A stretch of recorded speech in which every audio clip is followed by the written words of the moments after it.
Hello, everybody, and welcome to an introduction to herbs for pets.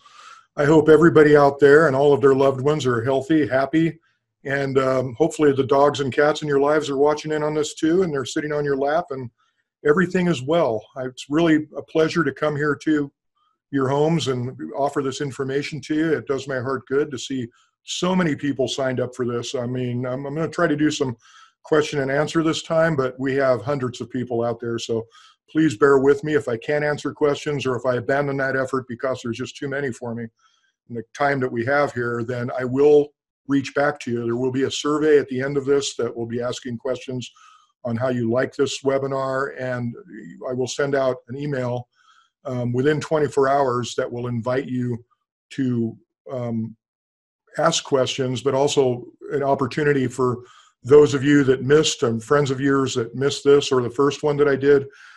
We will make those available. They are being recorded, and I will get those posted up this week, I promise you. So without further ado, I would like to get started. So, herbs for animals. You know, hold on a second. I'm already having a little technical difficulty here. Go figure. So why herbs for animals? What is the mystique of these things? Do they work? Are they drugs or are they food? What are they? Are they safe?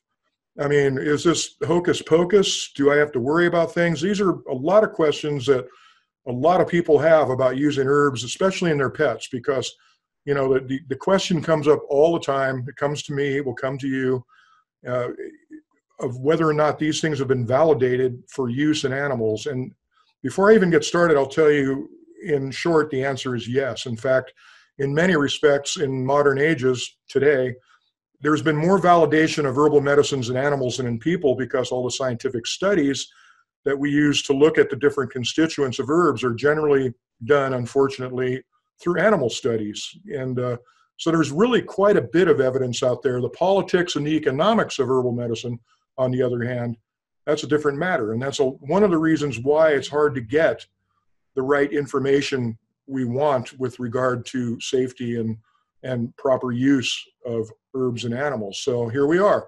In 30 minutes, I'm going to give you a brief introduction of what herbs do, why I like them so much, why you should like them so much. But this is going to give you a taste for what comes later, because this is just the beginning, folks.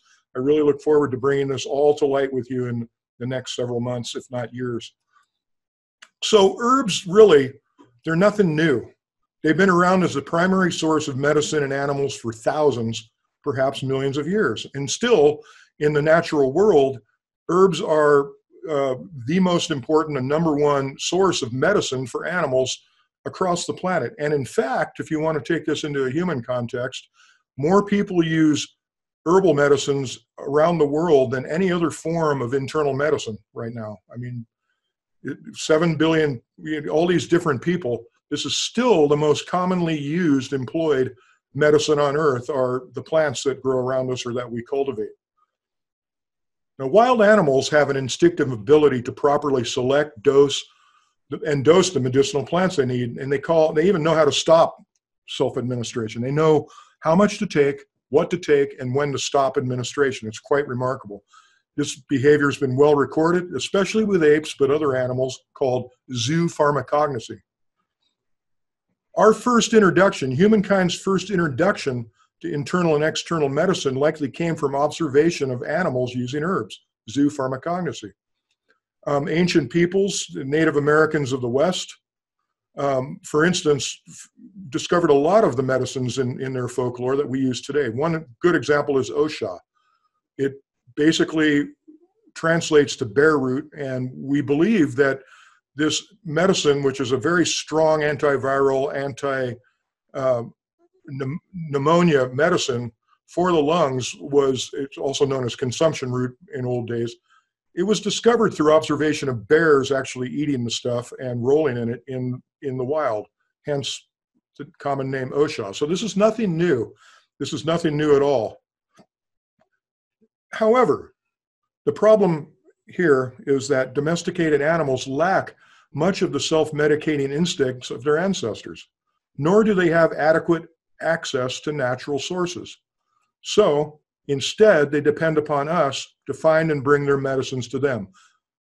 We have to bring nature into our homes to take care of our animals, folks. That's what this is about. So I want to spend a couple minutes just to break the ice of some skepticism that might exist out there. Skepticism is not a bad thing. I'm a skeptic. When I first got into this back in 1994, formulated our first formula called Detox Formula. I sent it out to vets, and the vets said, hey, this is really working. And I was very skeptical because what they were asking for was a formula that would help clean out the body system, a detox formula that would help with a lot of the chronic skin and coat problems they see every day, things that a holistic veterinarian sees as an excess problem and an inability for the body to eliminate waste appropriately, and it ends up manifesting on the skin. Very few skin issues are skin deep. Many of you probably already know that.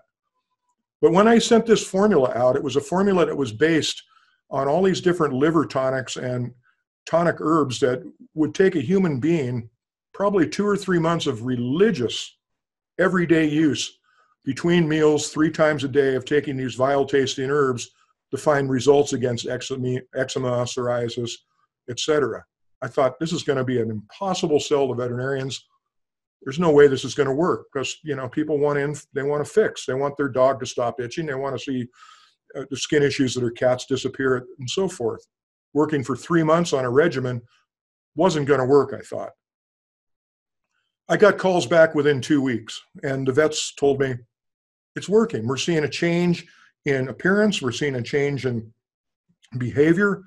And the first thing I went back is I said, that's impossible. It's something else that's working here.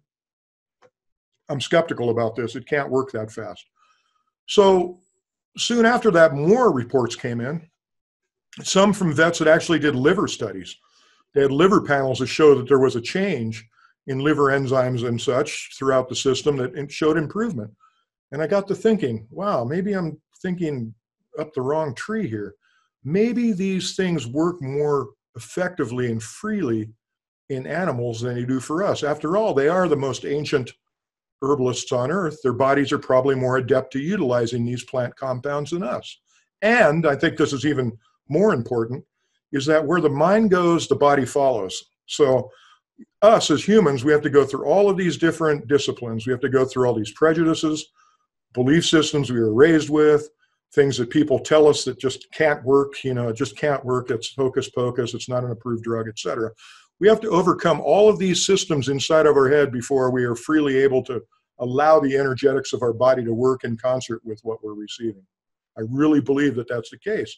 Because when you feed, for instance, burdock root to a dog with skin issues and you see improvements on the skin with no other medicine going on board, you can't really argue a placebo effect. It's working. It's been a wonderful ride for me.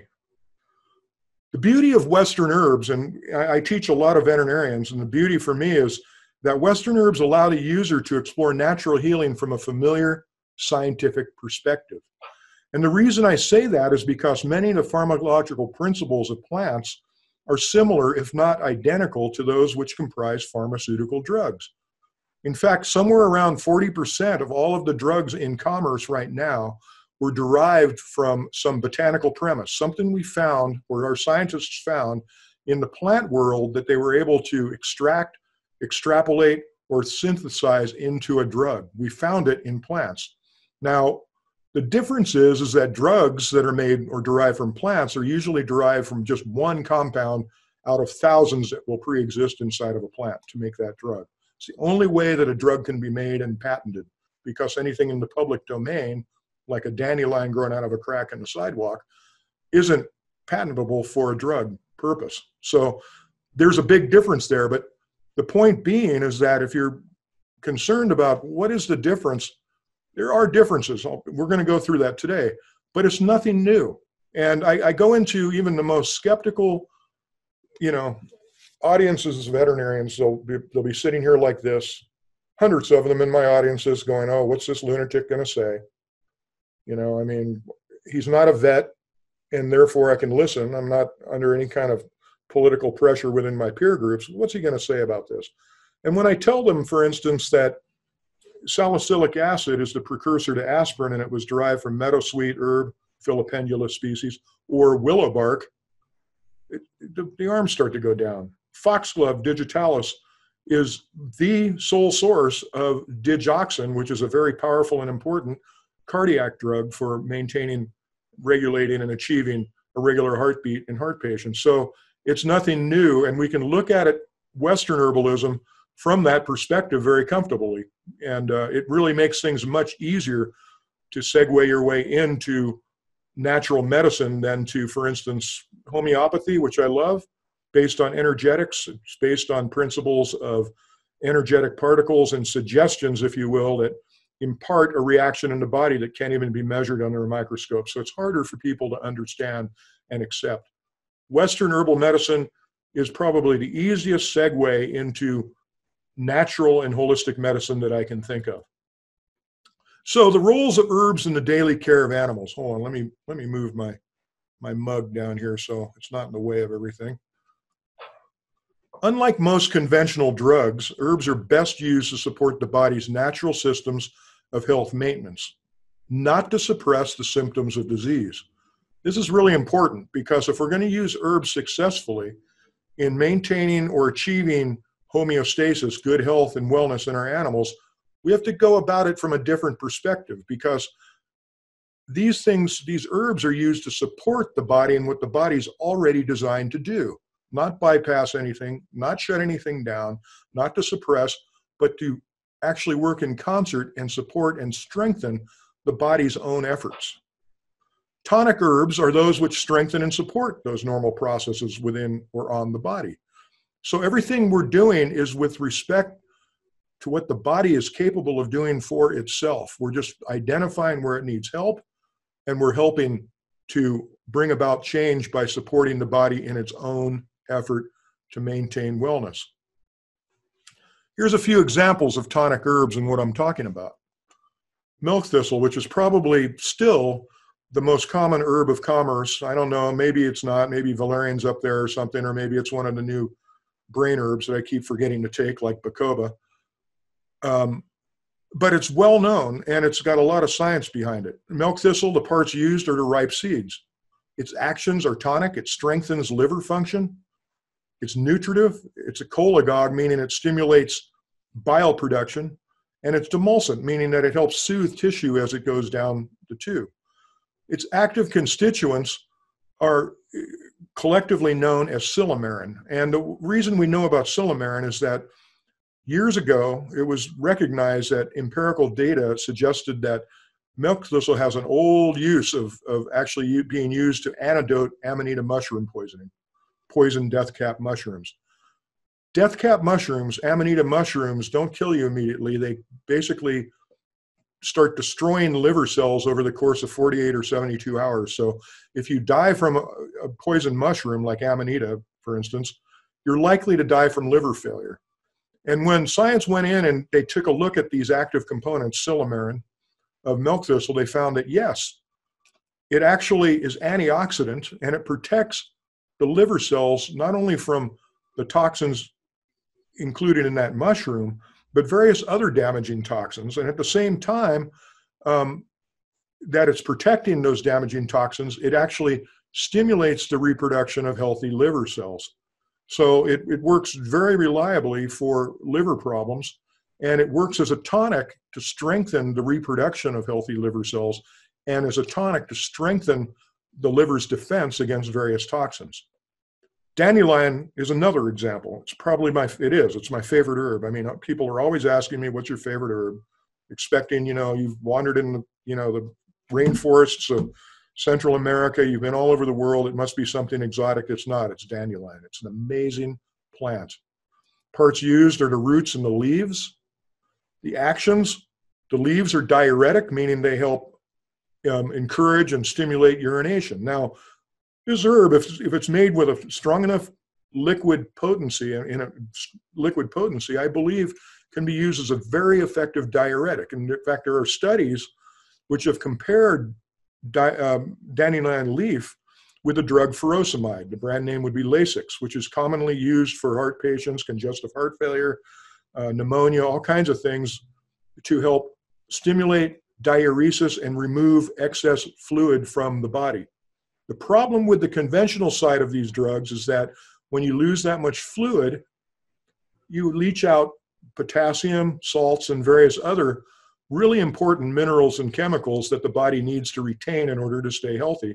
So people that are taking furosemide are often on slow K, some potassium supplements or other mineral supplements because they're losing them so fast. The beauty of this is that dandelion's rich in potassium, it's rich in vitamins and minerals, and it basically replaces what is lost during its use. So it's really a remarkable herb in that, unlike drugs that just go in and they force the body to do something that isn't already happening, it actually works as a tonic to cleanse the body, to remove toxins from the body while replacing what normally would be lost. It's a superfoods, so to speak. The roots are great for liver conditions. You'll see in my formulas, you'll find dandelion root and leaf in a lot of my liver formulas because it stimulates very gently and safely various liver functions, including the production of enzymes. It's antioxidant to the liver, and it's probably the safest, mildest, most reliable long-term liver tonic I can think of, at least the one that I use. I've used it for 25 years. I've recommended it for 25 years, and it's been really good. Because it has an affinity toward the liver and supporting liver functions and the removal of waste, it's considered anti-rheumatic. And basically what that means is that it's going to help prevent or treat rheumatoid issues by keeping the body and the system cleaner. A lot of inflammation, and everything's about inflammation, and the more you look into modern science and whether it be conventional or otherwise, you're going to find everything's relative to inflammation. And a lot of that inflammation is secondary to the fact that in many cases of chronic illness, the cause is because there's too much excess waste remaining in the body system for too long. It's not being properly filtered out by the liver and removed out of the body through urine or through the digestive tract. Enter dandelion. It stimulates liver function. It replaces a lot of the minerals and such. It works as a good food, and it serves a good purpose as a liver herb in that capacity. It's a very reliable detoxification herb, and it's a perfect herb to begin your journey into herbal medicine with. You don't need to learn about 20 herbs or every herb in my book, Herbs for Pets. You don't have to do that. Learn 2 or 3, learn 4. Learn them really well and start using them. Start with the safe ones. Start with dandelion. You're going to find that this herb is really, really useful for a lot of things. I mean, when you look at the plant and you look at all different parts of the dandelion plant, you'll see that they all have their own medicine chest of medicinal components. The leaf and stem components, the beta sitosterol and the quercetin, these are all very good antioxidants to help protect the body against impacts from environmental toxins, from carcinogens in the food, from the water, as well as the chicoraic acid. The flower components also contain these things, but also notable amounts of luteolin and also lecithin, which is very specific toward maintaining blood structure. It works toward maintaining proper nervous system function. The root, as I mentioned, is a very good liver tonic. It contains its own cocktail of liver supportive components, unlike the rest of the plant. I use the whole plant. You'll find that in my formulas, you'll find both the leaf and the root. The flowers are hard to get for me, and they're not for you. I mean, when I first started in this 25 years ago and I was harvesting my own herbs, that was different. I could go out and just harvest flowers, but finding a commercial source of dandelion flowers is difficult for me, but a very good source of lecithin in those flowers. So that's a good example. These are 2 good examples of what I'm talking about in tonic herbs. Another one of my favorites, and I always think of my old friend David Hoffman, who's a National Institute of Medical Herbalists trained from that school in Britain. He's a British fellow, often touted as the grandfather of herbalism, which really pushes his buttons because he's not that old, But he always says, when in doubt, use nettle. It's true. Nettle's a superfood. And those of you who hike probably already know it, because this is a plant that if you do not identify yourself to, it will identify itself to you at some point. Underneath these little, on these stems and on the underside of these leaves along the margins, there are these little tiny white hairs. They're actually hollow needles, if you will, that are actually containing formic acid, the same stuff that red ants inject upon you under pressure. So when you brush against these plants, it actually injects it into the skin and causes urticaria, an acute skin rash, little blisters that burn like hell. It doesn't last long. It reverses itself very quickly. Fortunately, these plants, the formic acid contained on these plants is rendered inert and totally useless once the plant is dried or cooked. So the dried plant is extremely nutritive. It's easily assimilated by the body. It's a superfood. It's got vitamin B12, 20-something% of its weight in protein, almost all of the B vitamins, vitamin K. It's really good food. And in so, it's very immune supportive. It's very antioxidant. The unique thing about this plant that no drug is going to be able to testify to is that it contains its own histamine compounds too. And what these histamine compounds do, we don't know exactly how they work, but they help slow and moderate the body's own release of histamine. It might just be because it's mimicking the body's release of histamine, or the presence of it slows the histamine release down. So it's a very, very useful herb in the treatment of seasonal allergies or even recovery from food allergies in animals. You'll see it in my formulas as well. For those of you who suffer seasonal allergies and hay fever, I strongly recommend you go out and buy some good nettle capsules or nettle tea and try to start drinking it or using them according to the manufacturer's instructions as early in advance of your hay fever season as possible to strengthen the system and build up the system against those antigens. It works very well. So, some golden rules here. This is very important. I believe that the principles by which herbal medicines are applied really kind of outweigh the selection of the actual herb you decide to use. Because if you don't go by these rules, you're going to be disappointed.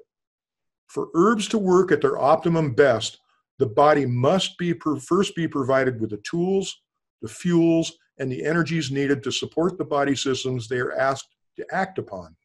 A good case in point here is echinacea. Echinacea, we get press releases every couple of years that say, oh, it works for preventing colds. Others say it doesn't work. We've tried putting it through the nostrils. We've tried all these different delivery. It doesn't work. Well, the reason that oftentimes echinacea won't work, in my mind, is because with echinacea, we're asking an herb to stimulate killer T cell reproduction, to stimulate the immune system. And in order to do that, the body must first have all of the tools and the energies and the nourishment that is necessary to make that happen. We're asking an herb to stimulate and strengthen and increase a body function. And if it doesn't have the tools to do that, it simply can't. So, you know, if you're eating at McDonald's twice a day and you're smoking a pack of cigarettes and you're expecting to boost the immune system that is already depressed and depleted with echinacea, you're going to be in for some real disappointing results, because it will not replace the immune system. It will only support the immune system. So in the background, nutrition is very important with pretty much everything I talk about here. A healthy, well-balanced diet is vitally important in all of this, because we're asking the body to work harder for itself. And if it can't nourish itself, it doesn't have the energy to do so, it's not going to work, folks. Nutrition, nutrition, nutrition should be in the front of your mind right now. Are herbs safe? Well, let's put things into perspective. This is a big question. It comes across my desk and into my brain all the time. First, it's important to remember that toxicity is generally relative to dose. Virtually anything that goes into the mouth carries the potential of being toxic. An example, too much chocolate will make us sick. Hey, I've been working at trying to reach toxicity levels with chocolate for a long time. I haven't gotten there yet. I can eat a lot of chocolate. But yes, if you eat too much, you're going to get sick. Consumption of huge daily amounts of spinach, even, say maybe 2 or 3 kilos per day for a human, may lead to urinary stones due to the oxalates contained in the vegetable. Oxalates tend to bind with other minerals in the urinary tract if they're there in too much abundance, causing stones or crystals. Too much of anything can be toxic. Too much garlic can lead to serious form of hemolytic disease called Heinz body anemia, but small, properly dosed measures are very healthful. Unfortunately, we see a lot of these toxicology tests, some by some very reputable organizations, that list herbs like garlic as toxic to everything. It's poisonous. You shouldn't feed it to your dog. You shouldn't feed it to your cat. You shouldn't feed it to your horse. You shouldn't really even eat it yourself because of this hemolytic anemia threat. Let me put that into perspective really quick.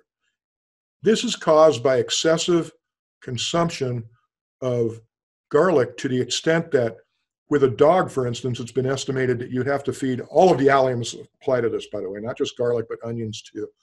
You'd have to feed something like a 5-ounce raw onion to your dog, a 30-pound dog, every day. And you would have to ignore all of the side effects of that feeding. The dog might not like it. The dog's going to get gas. The dog might throw it up. The dog's certainly going to bloat with too much garlic going in. But you're going to have to ignore that in order to get to a point where hemolytic anemia forms. And what hemolytic anemia is it causes a deformation, a problem with the red blood cells to where they can't transport oxygen effectively. And that's serious, right? But it's self-correcting. Once you stop feeding garlic, the body corrects itself. The point is that this is all relative to dose. It's all relative to the amount that is being fed, and it's all common sense. Garlic, in fact, is probably the biggest herb of commerce in the animal realm. It's generally approved as safe by the FDA for use in humans and animals, and there's probably more garlic going into horses, dogs, and cats than any other herb around. And yet we have all of these really scary toxicology texts that really need to be updated. The problem is that a lot of the toxicology texts are written by science, which is derived from drug studies. And when oftentimes a pharmaceutical study will look at compounds in a plant that they're interested in, they'll find toxic ones that by themselves could be very, very toxic. And therefore, they kind of use that as a platform of saying, well, it contains this, even though there's 1,000 other compounds. It contains this compound, and therefore, we rule that it is unsafe for consumption. It's nonsense. They're not thinking holistically. They're not thinking of the way we are thinking here. So some herbs are quite powerful and require added caution, while others may not be suitable for certain animals. Examples: nutmeg and parsley seeds both contain myristicin, a compound which is toxic, neurotoxic to cats. Willow bark is also to be avoided in cats, as I mentioned earlier, as it contains appreciable amounts of salicylic acid, which is also toxic in cats. Most herbs of commerce, however, that are incorporated into the pet products of reputable manufacturers can be generally regarded as safe. And I'm taking a little bit of a chance there because there are some bad apples out there that are selling some products that they don't know anything about. But I'll show you how to find good products in a minute. Generally speaking, though, if it's in a pet product in today's age by a reputable company that makes pet supplements, they know it's pretty darn safe, or they wouldn't put it in there. They wouldn't be taking the risk. Generally speaking, herbs are much safer than most over-the-counter drugs, and certainly prescription drugs. Something to bear in mind, some food for thought in these very challenging times we have going right now. To put things into perspective, upwards of 200,000 people die every year as a result of properly prescribed pharmaceutical drugs. Appropriately prescribed. Why? Because the studies show that these drugs may be safe for a large general audience of people, but it doesn't take into account the individuals with hypersensitivity to the drugs. So 200,000 people die every year from properly prescribed drugs. We're not even close to that with herbs. In fact, I think you can measure, I think over the course of several years, in the dozens at the most. Which products and preparations are best? Here's some points to consider. Dogs, cats, and other carnivores are limited in their ability to digest plants and therefore have difficulty utilizing active constituents. This is because dogs, cats, and carnivores lack much of the enzyme activity that's necessary to break down plant materials. Although they produce some amylase, for instance, which breaks down carbohydrates, they generally don't break down enough. They don't have enough to break down the cell structures of plants effectively to get out the nutritional and medicinal aspects of the plants. Likewise, they don't produce enough cellulose, if any, cellulase to break down the cell barriers of plants. So we got to put it into a form that makes it easier for the animal body to absorb and assimilate. That's why I'm big into liquid preparations such as tinctures or infusions, which are teas. They're more quickly and efficiently absorbed. My challenge is getting it into them because, an herbal remedy that cannot be applied is not a remedy at all. And most animals despise the taste and sensation of alcohol in their mouths, which is really the most common solvent in herbal extracts, liquid extracts and concentrations of herbal products. Therefore, tincture formulas that utilize vegetable glycerin as a base solvent are much easier to administer. Vegetable glycerin is very sweet. It's about as sweet as light pancake syrup, but it does not have any effect on blood sugar. It's not metabolized as a sugar at all. It's metabolized more like a triglyceride. So it's very safe and much easier to feed to animals.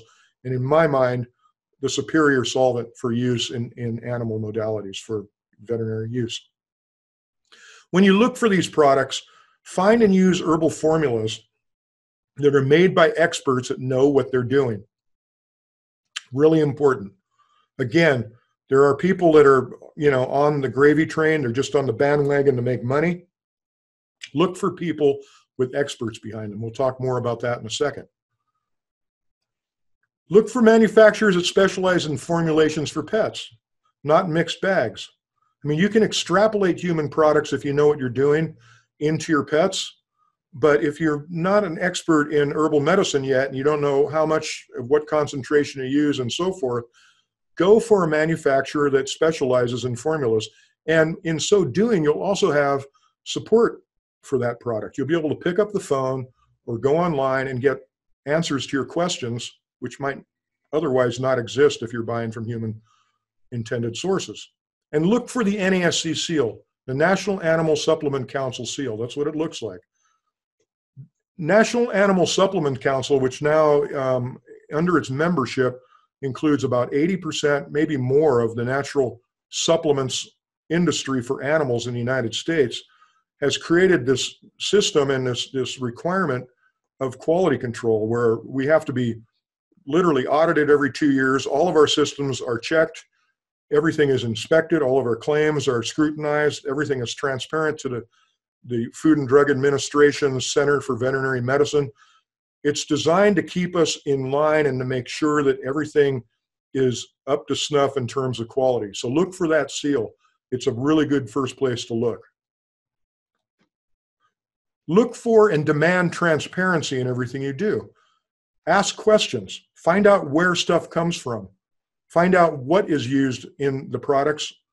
And don't hesitate to call the manufacturer. If they don't answer your questions, move on. There's plenty of competition out there. And always insist on human suitable or human grade ingredients. The stuff that is not human suitable or human grade can be very bad. It can be very low quality. It can be adulterated with things that aren't supposed to be there. Make sure that it's the same quality that you would give your human children for your pets. And find companies with experts standing behind whatever they sell. Ask when you make that call, who formulates? Who's behind your company? Who founded the company? What do you know about herbs for pets? Where are you in this? Find out. There's plenty of us out there. It's not just about animal essentials. I'd love if you came to our company, of course. But find companies with experts standing behind them. They're out there. And avoid manufacturers that are marketing their supplements as cure-alls. If you see any mention of a drug claim, such as it helps alleviate pain or cures cancer those are drug claims that aren't allowed by NASC. We have to do structure and function claims of what systems they support, may support body systems, may support the immune system, may support normal inflammatory response. Those are appropriate claims, but if they're claiming a cure for cancer or a cure for anything, be wary. If it sounds too good to be true, it probably is. Hey, thank you for attending. I'm going to see if I can pull up a few of these Q&As here. It says, hi, thanks. Will a replay be available? Yes, indeed. We will have replays available.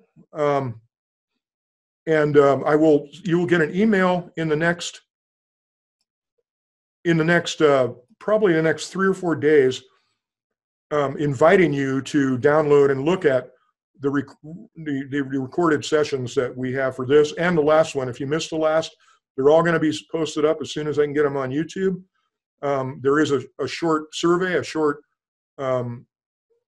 poll that I've put up for this one, so I can better serve you on the next one.